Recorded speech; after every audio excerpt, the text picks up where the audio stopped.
Merci, ô Éternel, de nous avoir assemblés aujourd'hui en ton jour, dans ta présence, avec ton Église, pour célébrer puis apprendre à connaître ton grand nom. Est-ce qu'on pourrait être à une place plus importante, faire quelque chose de mieux en ce moment que, Seigneur, que te chercher avec ton peuple, t'adorer au travers des moyens que tu nous as donnés, puis te trouver afin d'être rempli de toi? On vient avec rien dans nos mains, Seigneur. On n'a pas une justice propre. On n'a pas quoi que ce soit qu'on pourrait présenter devant toi pour que tu sois disposé à nous accepter. La seule chose qu'on a, c'est ce que tu nous as donné toi-même, qui est le nom du Seigneur Jésus-Christ, par qui on t'invoque, par qui on croit en toi, par qui nous sommes sauvés, puis en qui nous sommes gardés pour toujours. Seigneur, manifeste-toi une fois de plus à nous, par de la connaissance dans notre esprit, mais par-dessus ça, Seigneur, par des affections dans nos cœurs qui correspondent à ce que tu nous apprends. C'est bien beau savoir puis dire dans notre bouche que tu nous as rachetés par un précieux prix.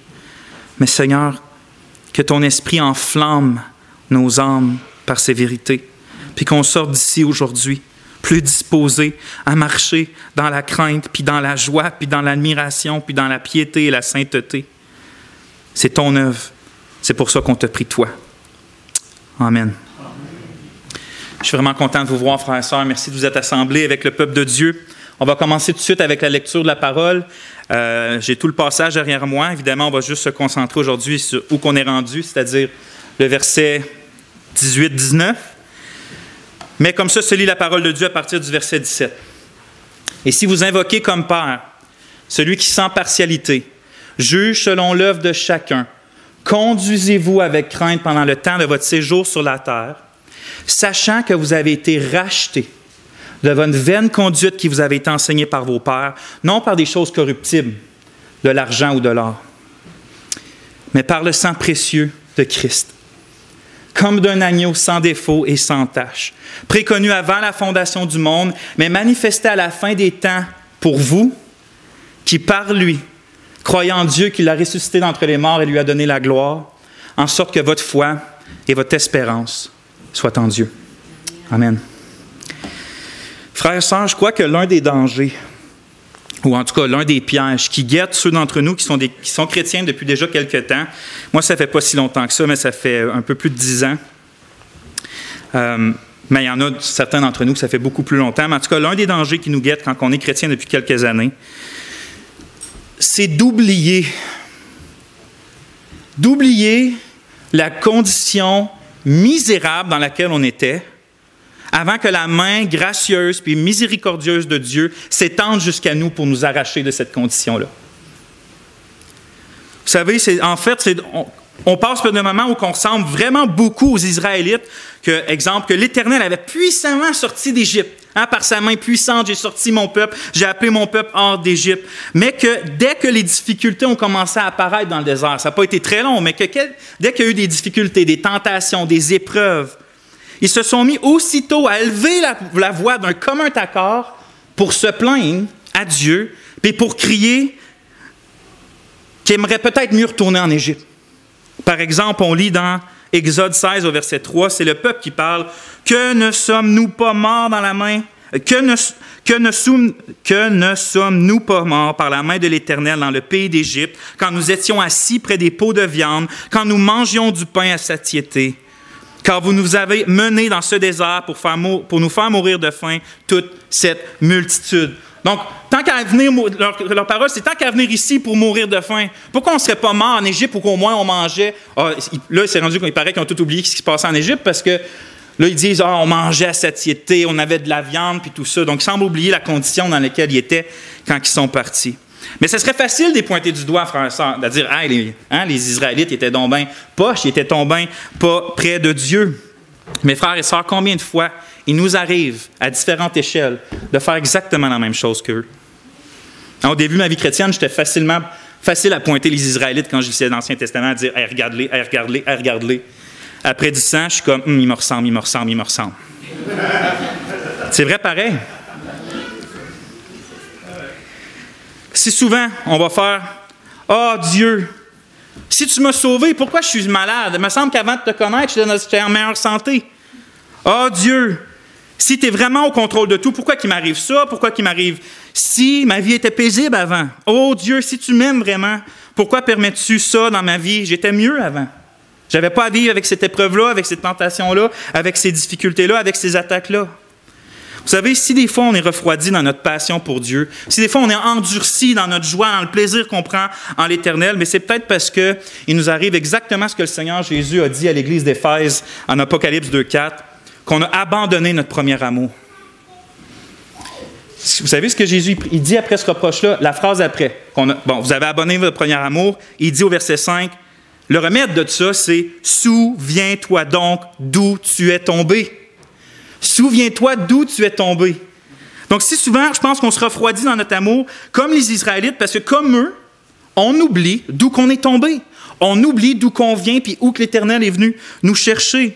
On oublie, comme dit Paul, il y a eu un temps dans notre vie où on était sans Christ, privé du droit de cité en Israël, étranger aux alliances de la promesse, sans espérance et sans Dieu dans le monde, Éphésiens 2,12. Vous voyez, on oublie, frères et sœurs, qu'on était des esclaves du péché, de Satan, de notre vaine conduite, puis qu'il y avait comme des lourdes chaînes qui étaient attachées à notre cou, jusque dans notre âme, qu'on était complètement soumis aux désirs pernicieux de notre mauvais cœur, qu'on ne pouvait pas faire autre chose que d'être conduit par les tentations, par nos péchés, qu'on était enfermés dans les cachots, puis dans la prison de la noirceur, du désespoir. Puis la seule attente qu'on avait, la seule espérance qu'on avait, c'était l'attente du jugement terrible à la fin des jours. C'est notre condition. On était en prison, enchaînés jusqu'à ce jour-là, pour finalement être dans une pire condition encore pour toujours. Puis on oublie souvent que quand on était dans ce cachot-là, quand on était enchaîné, souvent, oui, il y a des plaisirs qui se présentaient à nous. Sauf qu'on oublie que ces plaisirs-là étaient juste des mirages. Puis qu'aussitôt qu'on les touchait, ils disparaissaient, puis on se trouvait dans une condition encore pire, où notre âme était encore plus insatisfaite, qu'elle avait encore plus faim, encore plus soif, sans jamais pouvoir assouvir cette soif-là. Tout était comme des mirages. Le péché nous promettait des choses, le monde nous promettait des choses, Satan nous promettait des choses, puis on essayait de les attraper, puis aussitôt qu'on les touche, ils disparaissaient. Puis on voyait que ça ne remplissait pas du tout notre cœur. Et donc, ce n'est pas un hasard si Dieu, par exemple, si on reprend l'exemple des Israélites, il y a eu la première génération qui sont mortes à cause de leur péché, sont mortes dans le désert. Parce qu'ils n'ont pas voulu entrer avec foi dans la terre promise. Donc, Dieu les a retournés dans le désert, puis il a fait mourir toute la première génération, sauf Caleb et Josué, dans le désert. Quand la nouvelle génération, la deuxième génération est là, elle est juste sur le bord du Jourdain, puis ils sont pour rentrer, on a le livre du Deutéronome qui rappelle tout ce que Dieu a dit, puis tout ce que Dieu a fait. Puis, direct au début, au chapitre 6, par Moïse, Dieu rappelle quelque chose d'absolument important, que quand ils vont rentrer dans le pays promis, parce qu'ils vont rentrer parce que Dieu est puissant, ils vont être dans l'abondance. Ils vont habiter des villes qu'ils n'ont pas construites. Ils vont manger le fruit et les légumes qu'ils n'ont pas plantés. Ils vont être dans l'abondance, mais Dieu les met en garde. Il dit en Deutéronome 6,12, « Prends garde à toi, de peur que tu n'oublies l'Éternel qui t'a fait sortir du pays d'Égypte, de la maison de servitude. » Et donc, de prendre garde dans l'abondance, que quand le peuple a enfin ce qui était promis, de prendre garde à ne pas oublier Dieu qui les a sauvés, mais aussi de où qui les a sauvés, c'est-à-dire de l'Égypte, de la maison de servitude. Puis dans les versets qu'on est dans 1 Pierre, on voit que l'Esprit Saint, qui a parlé par Moïse dans l'Ancien Testament, dit le même message par l'apôtre Pierre, parce qu'il nous présente dans l'Épître de Pierre comme quoi des voyageurs et des étrangers sur la terre. Et donc, c'est comme si le désert dans l'Ancien Testament était comme un type d'aujourd'hui, une image, un ombre de la vie chrétienne, c'est-à-dire qu'on sort d'Égypte, puis là, maintenant, on marche sur cette terre-là pour aller vers la nouvelle terre promise. Mais là, il nous dit au verset 17-18 que, en fait, Pierre nous exhorte à marcher avec crainte pendant le temps de notre séjour sur la terre, puis gardez bien, il dit, sachant, ça c'est le contraire d'oublier, sachant que vous avez été rachetés de votre vaine conduite. Autrement dit, si on veut marcher, frères et sœurs, la vie chrétienne, avec l'espoir que l'Esprit donne, la crainte que l'Esprit donne, la passion, la joie que l'Esprit donne, il nous faut savoir, c'est-à-dire qu'il ne faut pas oublier que la rédemption de Dieu, elle ne fait pas juste briser notre chaîne qui nous tenait dans le futur, dans le feu éternel. On a une chaîne qui nous tenait parce qu'on était condamnés pour toujours au feu éternel. Mais la rédemption de Dieu ne fait pas juste briser cette chaîne-là. Elle brise aussi notre chaîne qui nous tenait dans le passé, qui nous tenait dans notre vaine conduite, qui nous menait à la mort. Fait que la rédemption de Dieu brise toutes les chaînes de nos vies. Puis ça, on l'a médité dans le dernier message qu'on a, pas la semaine passée, mais le dernier message qu'on a fait sur 1 Pierre, où on avait vu que Dieu, justement, nous a racheté de notre vaine conduite, c'est-à-dire de notre vain ou vide ou infructueux mode de vie. On continue aujourd'hui à exposer le verset 18, la fin, plus le verset 19, où on va voir que si on veut marcher avec la crainte qui plaît à Dieu, cette sainte crainte-là de l'Éternel, il ne faut pas simplement savoir de quel grand esclavage on a été racheté, qu'on a été libéré, mais il faut aussi savoir de quelle manière on a été racheté, puis surtout à quel prix qu'on a été racheté. Autrement dit, aujourd'hui, on va voir ça, c'est mon résumé. On va voir combien nous devrions être dans un état constant d'admiration et de crainte, sachant qu'alors que nous n'avions aucun moyen de racheter notre vie, Dieu a lui-même payé le prix de notre rachat, qui n'était rien de moins que la vie parfaite et infiniment précieuse du Christ Jésus, notre Rédempteur. Et c'est le résumé d'aujourd'hui. Le titre de mon message, c'est « Racheté par le sang précieux du Christ ». Puis on va voir 3 points. Le premier, on va voir que le rachat, c'est un prix, c'est un prix trop élevé pour nous. Donc, c'est un prix trop élevé pour nous. Deuxième point, on va voir que c'est un prix infiniment précieux qui a été payé. Un prix infiniment précieux. Puis on va terminer avec une application de tout ça, qui est mon troisième point, qui va être un prix qui suscite la crainte. Un prix qui suscite la crainte. Je vais juste prier rapidement. Seigneur, on se penche maintenant dans l'exposition d'1 Pierre, verset 18-19 plus précisément. Puis on veut que ce soit ton esprit qui nous parle parce que toute écriture est inspirée de Dieu. Et donc que l'homme puisse diminuer sur cette chair puis que l'Esprit de Dieu puisse avoir toute la place. Amen.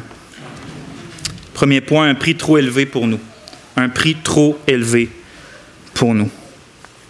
Parce que, frères et sœurs, Pierre, il désire nous faire comprendre davantage l'extraordinaire privilège qu'on a de pouvoir être appelé le peuple de Dieu, le peuple du Dieu de grâce. Puis pour faire ça, il ne mentionne pas juste de quoi qu'on a été racheté. C'est ça qu'on a vu dans le dernier message sur 1 Pierre. On a été racheté de notre vaine conduite. Fait que ça, c'est de quoi qu'on a été racheté. Mais il mentionne aussi quel prix a coûté notre rachat. À quel prix que Dieu nous a rachetés. Puis remarquez que le prix qu'il donne, il le présente de manière négative, mais aussi de manière positive. Ce que je veux dire par là, regardez bien, je vais le lire. Il dit, sachant que vous avez été rachetés de votre vaine conduite, qui vous avait été enseignée par vos pères, non par des choses corruptibles. Fait que c'est pas par ça. C'est ça ce que je veux dire par négatif. On n'a pas été rachetés par ça.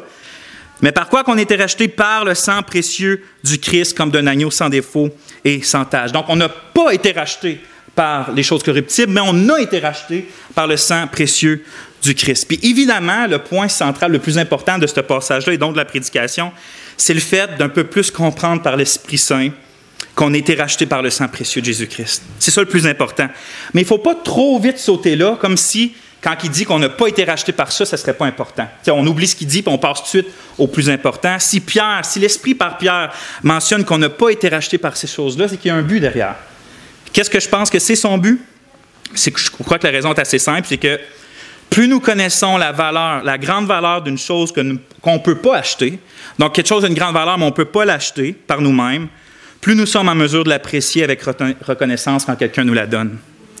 Fait que plus qu'on reconnaît qu'une chose a une valeur, puis une telle valeur qu'on ne peut pas l'avoir par nous-mêmes, qu'on ne peut pas aller la chercher, qu'on ne peut pas payer, mais qu'ensuite quelqu'un nous la donne, on est plus en mesure d'avoir la reconnaissance, puis de l'apprécier.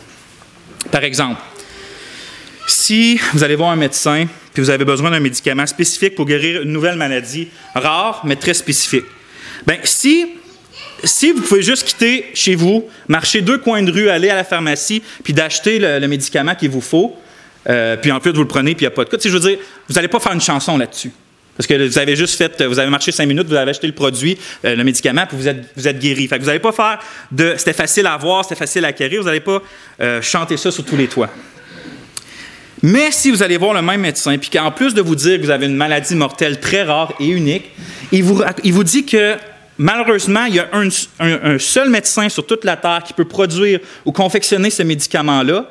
Puis comble du malheur, ce médicament-là, puisqu'il est tellement rare, il vend, on va dire, 1 milliard la dose.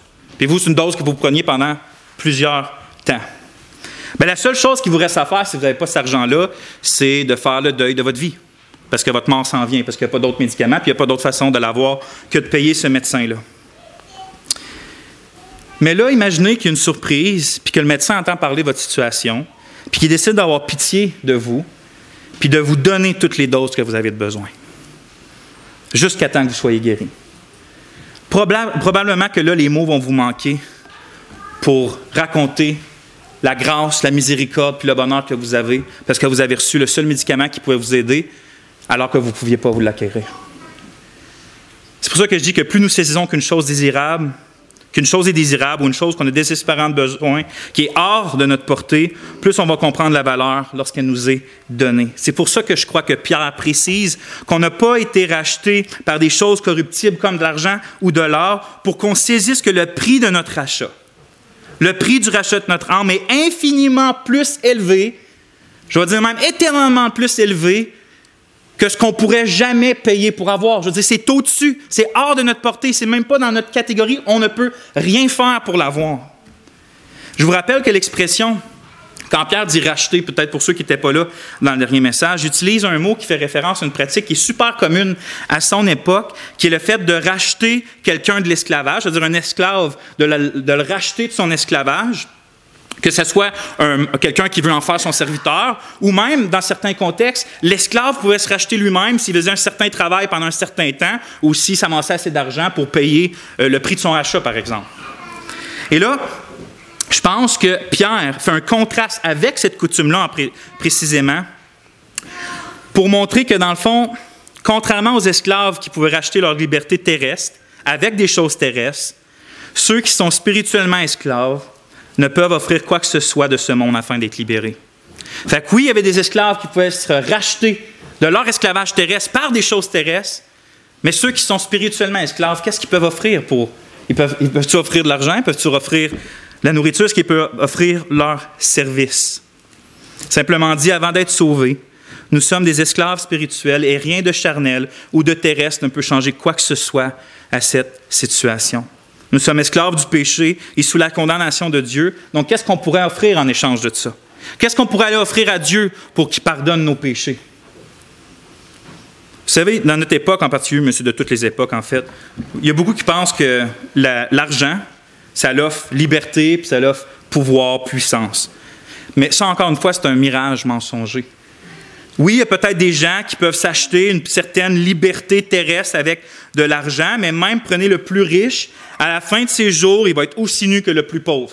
Il va dans une même petite boîte, peut-être une petite boîte qui a le plus d'allure, peut-être qu'il va dans une petite urne qui a le plus d'allure, mais au bout de la ligne, ils sont en même place. Fait que même s'il était le plus riche puis l'autre le plus pauvre, ils finissent à la même place. L'or et l'argent sont des choses corruptibles, c'est-à-dire qu'ils finissent par disparaître, tout comme nous, on finit par disparaître, nos corps. Et donc, on serait vraiment stupide et sotte de penser qu'on recherche l'argent, autant l'or, comme si ce serait des choses, comme si ce serait des trésors qui dureraient toujours, comme si ce serait des trésors qu'on pourrait emmener avec nous l'autre bord de cette vie-là.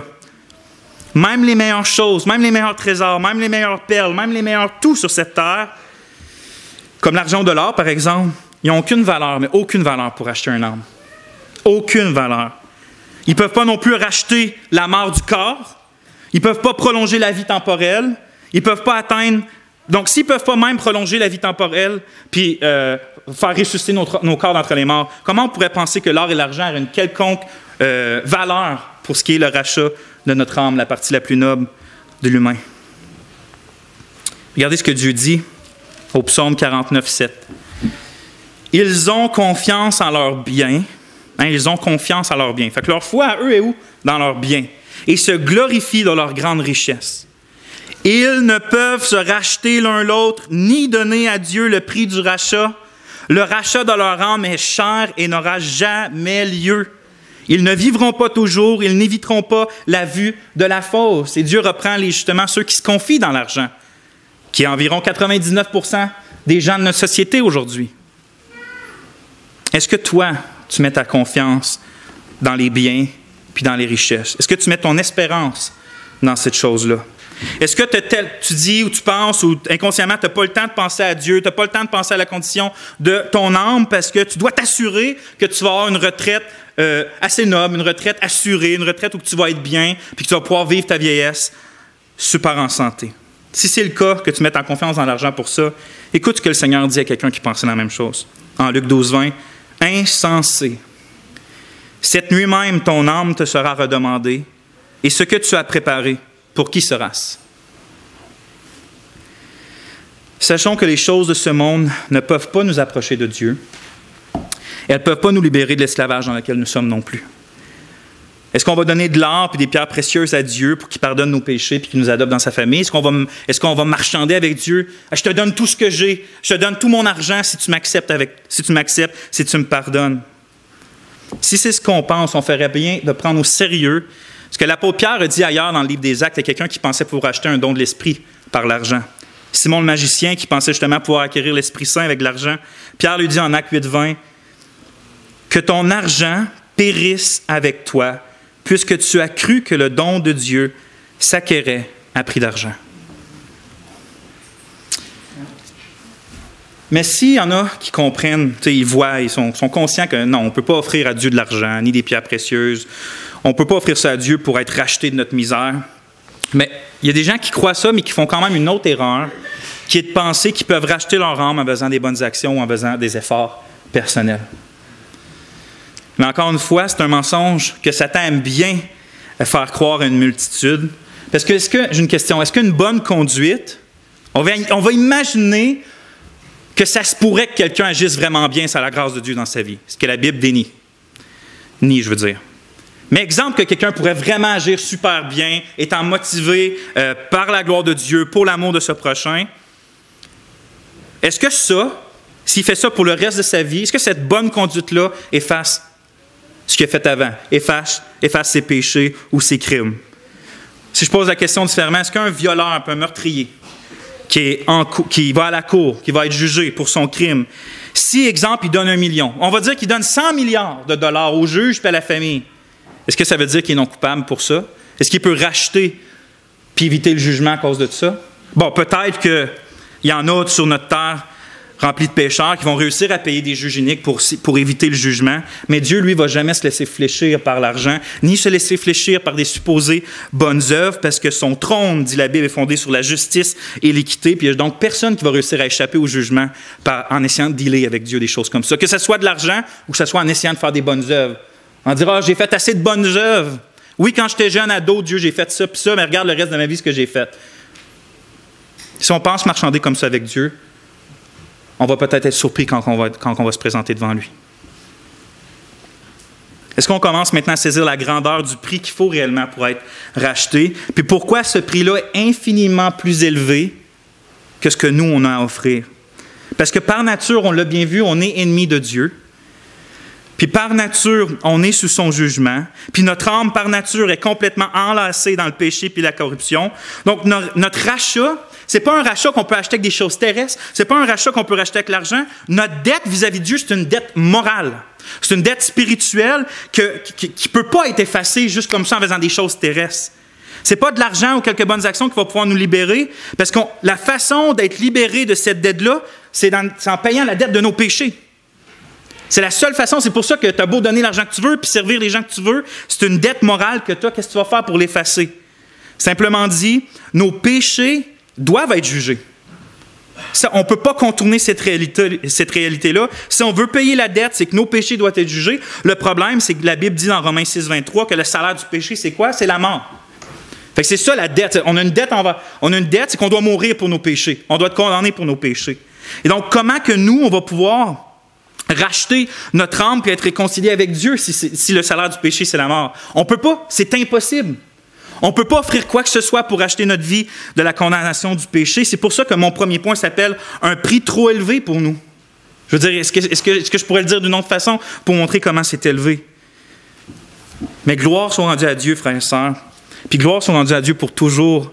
Parce que dans sa grâce, ce qui était impossible à l'homme est possible à Dieu. Puis c'est lui-même acquitté du prix à payer. Comme Ésaïe le prophétisait en Ésaïe 52, 3. « Car ainsi parle l'Éternel, c'est gratuitement que vous avez été vendus, et ce n'est pas à prix d'argent que vous serez rachetés. » Ce n'est pas à prix d'argent. On va être rachetés, mais comment? C'est ce qu'on va voir dans le reste du message, ce qui nous conduit au deuxième point. Le premier point, c'était un prix trop élevé pour nous. Et maintenant, on va voir que ce qui a été payé, c'est un prix infiniment précieux. Parce qu'après avoir mentionné par quoi on a été racheté, après avoir mentionné par quoi on n'a pas été racheté, c'est-à-dire les choses corruptibles, l'apôtre Pierre, il précise l'extraordinaire bonne nouvelle selon laquelle, frères et sœurs, on a été racheté par le sang précieux de Christ. Sachant que vous avez été rachetés de votre vaine conduite qui vous avait été enseignée par vos pères, non par des choses périssables, corruptibles, de l'argent ou de l'or, mais par le sang précieux de Christ, comme d'un agneau sans défaut et sans tache. Et donc, on va passer une bonne partie là-dessus, mais premièrement, il faut comprendre que lorsque Pierre dit qu'on a été racheté par le sang, le mot sang de Jésus, il ne veut pas dire que, exemple, littéralement, le sang de Jésus avait une propriété spéciale ou un pouvoir. Je parle des globules rouges, exemple, puis tout ce qui compose le sang humain. En Lévitique 17, 14, Dieu dit à Moïse que la vie de toute chair, c'est son sang qui est en elle. Et donc, quand on parle du sang des boucs ou du sang ici de Jésus, c'est simplement une manière biblique de parler de l'offrande de sa vie en tant que sacrifice, finalement de sa mort sanglante. Ce n'est pas tant littéralement les gouttes de sang, parce que oui, notre Sauveur a littéralement saigné sur le mont du Calvaire. S'il y a une réalité que les gens ont vue à cette époque-là, c'est bien ça. Sauf que ce n'est pas littéralement les gouttes de sang qui nous libèrent de l'esclavage. Ce que je veux dire, c'est que quelqu'un aurait pu, à ce moment-là, récolter le sang de Jésus dans une jarre, puis s'en aller, puis 2 jours après, s'asperger du sang, puis il n'aurait pas été plus racheté spirituellement. Il aurait été dans le même état. Il n'y avait pas de pouvoir dans ce sens-là, dans le sang. Parce que ce n'est pas le sang lui-même qui nous sauve, mais c'est sa mort en sacrifice pour la rédemption puis l'expiation des péchés. Comme Paul l'enseigne en Tite 2,14, « Il s'est donné lui-même pour nous, afin de nous racheter de toute iniquité. » Vous voyez, frères et sœurs, que dans le fond, le prix de notre achat, c'est quoi? C'est la vie. Le prix de notre achat, c'est la vie. C'est pour ça qu'on ne peut pas se racheter nous-mêmes, parce qu'on était mort dans nos péchés, puis on est esclave du péché. Donc, si on est mort dans notre péché, je veux dire, notre vie n'a aucune valeur quelconque pour expier quoi que ce soit, parce qu'on doit déjà payer pour notre propre péché. On paye déjà pour notre propre péché, on est mort dans nos péchés, fait qu'est-ce qu'on n'a pas de vie à offrir pour dire « Ah, ben moi, je ne suis pas condamné pour le péché, fait que j'offre ma vie à la place de lui. » On ne peut pas faire ça parce qu'on est déjà sous la condamnation. C'est pour ça que dans l'Ancien Testament, Dieu démontrait cette réalité-là d'avance par des sacrifices sanglants, que ce soit des boucs ou des brebis, parce que le péché du peuple devait être expié. Puis ça devait nécessairement être couvert par le sang de quelqu'un d'autre. Puis ce quelqu'un d'autre-là dans l'Ancien Testament, ce n'est pas quelqu'un, mais c'était des animaux qui étaient des types de ce qui s'en venait. Mais c'était juste l'ombre, comme j'ai dit, des choses à venir, parce que comme on l'a lu tantôt dans Hébreux 9, 12, en parlant du Christ, il est entré une fois pour toutes dans le lieu très saint, non avec le sang des boucs et des veaux, mais avec son propre sang, ayant obtenu une rédemption éternelle. Car si le sang des taureaux et des boucs et la cendre d'une vache répandue sur ceux qui sont souillés sanctifie et procure la pureté de la chair, combien plus le sang de Christ, qui par l'Esprit éternel s'est offert lui-même sans tache à Dieu, purifiera-t-il votre conscience des œuvres mortes, afin que vous serviez le Dieu vivant. La vie des animaux, ça n'équivalait pas à la vie humaine. C'est pour ça que leur sacrifice comme tel, ça ne rachetait pas l'âme humaine. Il faut une âme humaine pour racheter une âme humaine, dans le fond. Puis, le problème, c'est que, comme j'ai dit tantôt, tous ont péché et sont privés de la gloire de Dieu. Et donc, il n'y a vraiment personne qui peut offrir sa vie pour personne, parce que tous doivent mourir pour leur propre péché. Fait qu'on aurait beau de regarder depuis Adam jusqu'à maintenant, enlever, mettons, Jésus de l'équation. Quel malheur de faire ça, mais l'espace d'un argument. Puis regardons d'Adam jusqu'à maintenant, regardons tous les humains qui ont passé, du plus petit jusqu'au plus grand. Puis on ne pourrait jamais voir quelqu'un qui dit « Ah, lui, il aurait l'occasion de racheter la vie d'un autre. » Parce que tous, du premier jusqu'au dernier, ont péché, sont coupables et payent pour leurs fautes. C'est pour ça qu'on avait besoin d'un Emmanuel. C'est pour ça qu'on avait besoin d'un Dieu, mais d'un Dieu avec nous. C'est pour ça que le Fils de Dieu s'est incarné, c'est-à-dire qu'il est devenu un homme, il est venu dans une chair semblable à la nôtre. Puis ça, c'est pour ça que c'est la plus merveilleuse des bonnes nouvelles. En fait, la plus merveilleuse des bonnes nouvelles, c'est la personne même du Christ Jésus. C'est pas juste ce qu'il a fait ou ce qu'il va faire, c'est sa personne. C'est Emmanuel, la bonne nouvelle. Parce que ni nous-mêmes, ni personne ne pouvait nous libérer ou nous racheter. C'est pour ça que le Fils de Dieu est venu vivre la vie qu'on n'avait pas vécue pour mourir la mort qu'on devait mourir. Fait qu'il a vécu la vie qu'on n'avait pas vécue pour mourir la mort qu'on devait mourir. Son sang nous rachète parce qu'il est mort à notre place. Ésaïe 53,5 dit, en parlant de lui, « Mais il était blessé pour nos péchés, brisé pour nos iniquités. Le châtiment qui nous donne la paix est tombé sur lui, et c'est par ses meurtrissures que nous sommes guéris. » Il n'y a donc rien de surprenant, frères et sœurs, de ce que Pierre présente. Il dit pas juste qu'on a été rachetés par le sang du Christ, mais il dit « comme d'un agneau ». Comme d'un agneau, parce que tous les sacrifices de l'Ancienne Alliance pointaient vers l'ultime et véritable sacrifice, qui est le sacrifice du Fils incarné de Dieu. Puis ici, l'apôtre dans le fond, il fait simplement répéter ce que Jean-Baptiste a été le premier à reconnaître. Quand il a vu Jésus pour la première fois venir vers lui, il a déclaré en Jean 1,29, « Voici l'agneau de Dieu qui ôte le péché du monde. » Mais il faut comprendre que la mort du Seigneur a une aussi grande valeur pour nous puis pour Dieu parce que sa vie est plus précieuse que tout. Sa mort a une valeur infinie parce que sa vie a une valeur infinie. Pierre, il dit qu'on a été racheté par le sang précieux de Christ.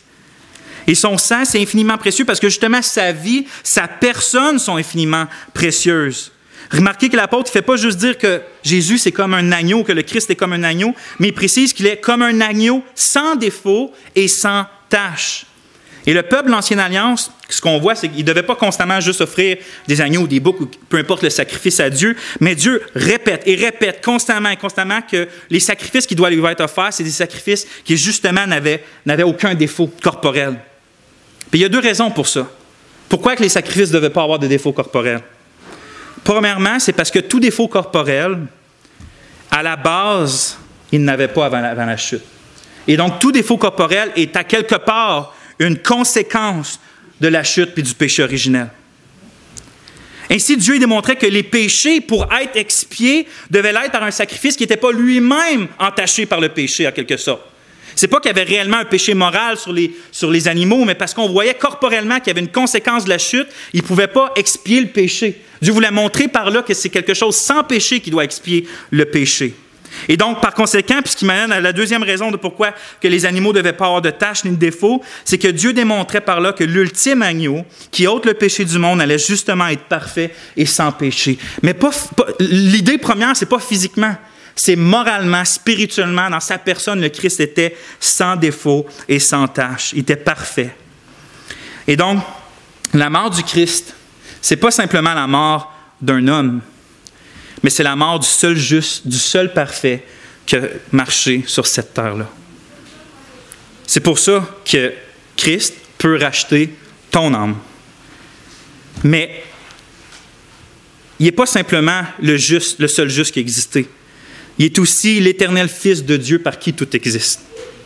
Donc, il n'est pas juste le seul juste qui a marché sur cette terre, il est aussi celui par qui Dieu a créé la terre et l'univers et toutes choses. C'est pour cette raison-là que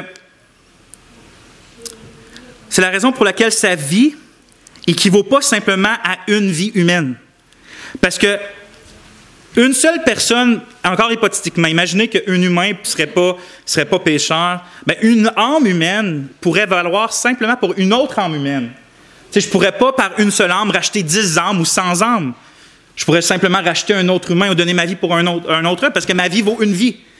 Mais parce que Christ, il n'est pas simplement un homme parfait, mais qui est aussi le Fils éternel de Dieu qui s'est incarné, il peut racheter parfaitement tous ceux qui viennent à lui par la foi, parce que sa vie vaut plus que tous ceux qui rachètent.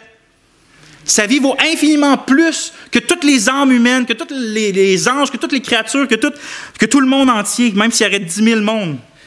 John Flavel, qui parle de la faveur du Christ, écrit ça. Regardez bien. « Mettez en un seul la beauté de 10 000 paradis, comme le Jardin d'Éden. Mettez en un seul tous les arbres, toutes les fleurs, toutes les odeurs, toutes les couleurs, tous les goûts, toutes les joies, toutes les douceurs, tous les bonheurs. Oh, quelle belle et excellente chose ce serait. » T'sais, il dit, si on peut tout mettre ça puis former une affaire avec ça, puisque c'est toute la beauté puis l'excellence, ça serait une chose magnifique. Il dit, et pourtant, comparé au Christ, cela n'est qu'une goutte de pluie pour l'ensemble des mers, des rivières, des lacs et des fontaines de 10 000 terres. Le Christ est la merveille du ciel et la merveille de la terre.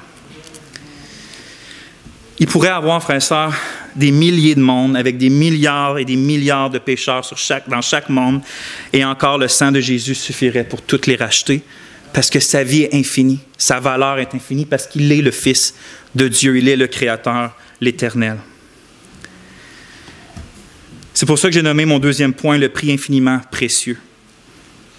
Ce qui nous amène à l'application d'aujourd'hui, puis finalement au troisième point du message, qui se nomme un prix qui suscite la crainte. Le prix qui suscite la crainte. Souvenez-vous que dans le contexte, l'apôtre Pierre, je parle du contexte des versets, on va dire 13 jusqu'à 21, mais particulièrement 17 aussi à 21, que le contexte, c'est que Pierre exhorte les chrétiens à vivre une vie pieuse, une vie remplie d'espérance, une vie aussi de crainte de l'Éternel.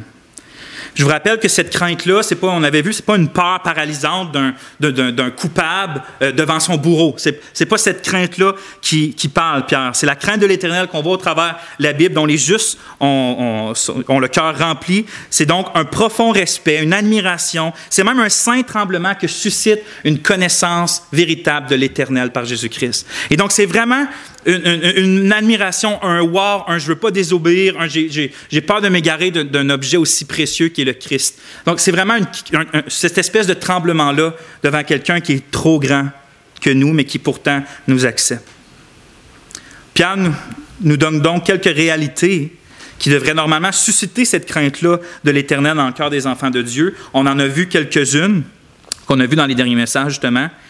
Mais je répète parce qu'il faut comprendre que la raison pourquoi Pierre nous exhorte à se souvenir qu'on a été rachetés de notre vaine conduite et par le sang précieux de Christ comme d'un agneau sans défaut et sans tache, c'est justement parce que selon lui, dans le contexte, ça c'est l'une des raisons qui devrait susciter dans nos cœurs de la crainte dans notre marche chrétienne.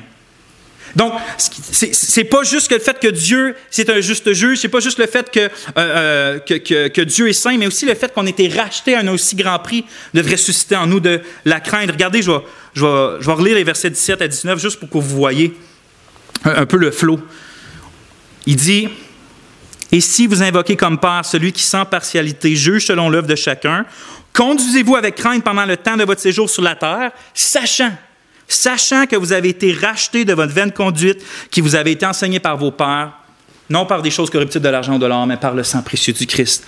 Donc, conduisez-vous avec crainte, sachant que vous avez été rachetés de là et par ça, c'est-à-dire de notre vaine conduite, par le sang du Christ. » Autrement dit, le fait de savoir qu'on a été racheté par le sang précieux de Jésus, c'est une des grandes motivations chrétiennes à marcher avec une plus grande piété et avec une plus profonde crainte de Dieu. Puis comment ça pourrait être autrement, frères et sœurs? Parce que plus qu'une chose est précieuse, plus on craint de l'abîmer, plus on craint de le perdre, ou plus on craint de le déshonorer. Par exemple, si vous me donnez un stylo à billes, ça se peut que je ne fasse pas trop attention, puis ça se peut que je le perde par inadvertance. Vous pouvez quand même m'en prêter des stylos à billes, ça ne me dérange pas. Je vais essayer de faire attention. Mais ça, vous voyez, c'est un stylo. Mais si après ça, vous me prêtez votre voiture qui est neuve, votre seule voiture, bien là, je vais faire plus attention qu'avec le stylo parce que, pas juste c'est précieux en termes monétaires, mais c'est aussi extrêmement précieux pour vous. Puis je ne veux pas l'abîmer, je ne veux pas le briser. Fait que je vais faire attention à la voiture que vous me prêtez. Mais quand Samuel ou Rachel met Emma, la petite Emma dans mes bras, bien là, toutes mes facultés mentales sont tournées vers le bébé que j'ai dans mes bras parce que je vais être certain de ne pas lui faire aucun mal puis de ne pas l'échapper parce que je vais en prendre soin. Et donc, plus une chose a de valeur, plus quelque chose ou quelqu'un est précieux pour nous, plus on craint de le perdre ou plus on craint de briser cette chose-là. Maintenant, si la sainteté de Dieu, c'est une motivation à le craindre selon Pierre, mais si aussi son impartialité dans son jugement, c'est une motivation pour le craindre, si notre délivrance de notre vaine conduite, c'est une raison pour le craindre, combien plus devrions-nous l'admirer, le respecter, le craindre, l'adorer et le servir lorsque nous savons que notre vie d'esclave et de misère a été rachetée au prix du sang précieux du Fils unique de Dieu. Comme l'écrit encore Flavel, « Chacune des plaies du Christ n'est-elle pas une bouche ouverte pour plaider en faveur de plus de sainteté, de plus de service et de plus de fruits de votre part, Oh, qu'est-ce qui vous engagera si ce n'est pas le cas? Il est en train de dire que l'ultime motivation, c'est ce que le Christ a dû payer pour nous. C'est l'ultime motivation pour marcher avec sainteté. Est-ce qu'on a vraiment besoin d'une autre motivation pour marcher avec plus de sainteté, d'amour, de droiture, de justice, puis de piété? J'ai noté, tu sais, que Jésus, là, il a rendu un témoignage, à une femme dans les évangiles, une femme qui pleurait à ses pieds. Puis il lui a dit que elle pleure beaucoup, en fait, parce que beaucoup lui a été pardonné. Elle aime beaucoup parce que beaucoup lui a été pardonné. Puis juste après, il répond, il dit, « Mais celui à qui on pardonne peu, aime peu. » Lorsqu'on regarde à notre marche chrétienne, est-ce qu'on voit le témoignage d'une personne à qui beaucoup a été pardonné, ou est-ce qu'on voit le témoignage de quelqu'un à qui peu semble avoir été pardonné? Si nous savons le prix que le Christ a payé pour notre salut, mais que nous continuons à vivre selon nos anciennes habitudes inutiles, notre vaine conduite en quelque sorte, est-ce que ce n'est pas implicitement de nier la valeur de sa vie et de sa mort? C'est pourquoi, si vous voulez grandir, frères et sœurs, puis si je veux grandir en sainteté, puis être fort contre les tentations du péché, bien, la seule manière, ou l'ultime manière d'y parvenir, c'est de regarder, puis de méditer souvent, jour après jour, sur la vie précieuse, puis sur la mort du Christ pour nous. Pensons souvent à ce que ça lui a coûté pour de nous racheter de nos péchés. Puis lorsque les tentations du péché ou du monde vont nous assaillir, puis nous attaquent, puis Satan avec ses traits enflammés, bien, répondons aux tentations avec cette phrase-là. Si vous ne pouvez pas offrir à mon âme quelque chose de plus grand que le prix qui a été donné pour elle sur la croix, je ne peux pas vous écouter. Fait que quand les tentations viennent avec les promesses, puis dire, ça c'est précieux, ça tu as du plaisir, ça tu... Répondez-lui, OK, est-ce que ce que tu m'offres c'est plus précieux que ce que Christ a offert? Puis la réponse, ça va être toujours non. Fait que la réponse, ça va être toujours, je ne vous écoute pas d'abord, vous n'avez rien eu à m'offrir. Et encore, dites aux tentations, loin de moi l'idée de préférer un mauvais désir ou quoi que ce soit dans ce monde à celui qui s'est donné à mort pour moi et qui a payé ma rançon de son propre sang, car son amour incomparable m'a libéré de la misérable captivité du péché, qui m'a lié pour toujours au doux joug de son obéissance. Que le Christ seul vive et règne en moi et qu'il ne quitte jamais mon cœur, lui qui pour moi a refusé de descendre de la croix.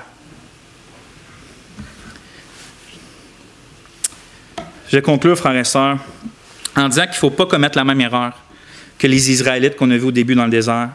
C'est-à-dire qu'il ne faut pas oublier d'où qu'on est tombé. Il ne faut surtout pas oublier aussi dans quel état misérable on était. Puis il ne faut pas oublier aussi le prix qui a été payé pour nous racheter de cette condition-là. Dans le fond, n'oublions surtout pas combien, je répète ce que j'ai dit au début, combien nous devrions être dans un état constant d'admiration et de crainte, sachant qu'alors que nous n'avions aucun moyen de racheter notre vie, Dieu a lui-même payé le prix de notre achat, qui n'était rien de moins que la vie parfaite et infiniment précieuse du Christ Jésus, notre Rédempteur. Si vous désirez une motivation à la sainteté, une motivation à la joie, une motivation à l'amour, une motivation à la piété dans votre vie, c'est une motivation qui va dire, je veux une motivation qui à chaque seconde va me motiver à marcher plus comme Dieu veut que je marche. Mais si vous voulez cette motivation-là, je vous en donne une. Vous l'appliquerez, l'Esprit vous l'appliquera comme vous voulez dans votre vie. Rappelez-vous que chaque seconde maintenant de votre existence, depuis que vous avez été racheté, vous appartenez à Dieu, mais rappelez-vous que chaque seconde, chaque milliseconde de votre existence est entourée, ou si on pourrait mettre une seconde là, physique, là, ben, elle baigne dans une goutte du sang du Christ. C'est-à-dire que chaque seconde de votre vie a coûté ce que ça coûtait au Christ pour vous la donner. Et donc, quand que vous êtes seul devant l'ordinateur, rappelez-vous le temps que vous avez, à quel prix qui a été payé. Quand personne ne vous voit, rappelez-vous que même s'il n'y a personne qui vous voit, le temps que vous avez, le corps que vous avez, la vie que vous avez a été racheté par le sang précieux du Christ. Quand vous hésitez entre la bonne chose, la mauvaise chose, la tentation ou l'obéissance, rappelez-vous quel prix Christ a dû payer pour que vous soyez en vie, puis pas simplement en vie physique, pour que vous ayez la vie éternelle en son Fils Jésus. Que Dieu illumine vos cœurs dans la connaissance de son Fils. On va prier. Ô Éternel, encore une fois, j'ai l'impression qu'une bouche humaine ne peut juste pas exprimer la grandeur, de la beauté, puis de la magnificence du Fils de Dieu, de Jésus-Christ, notre Sauveur, notre Rédempteur.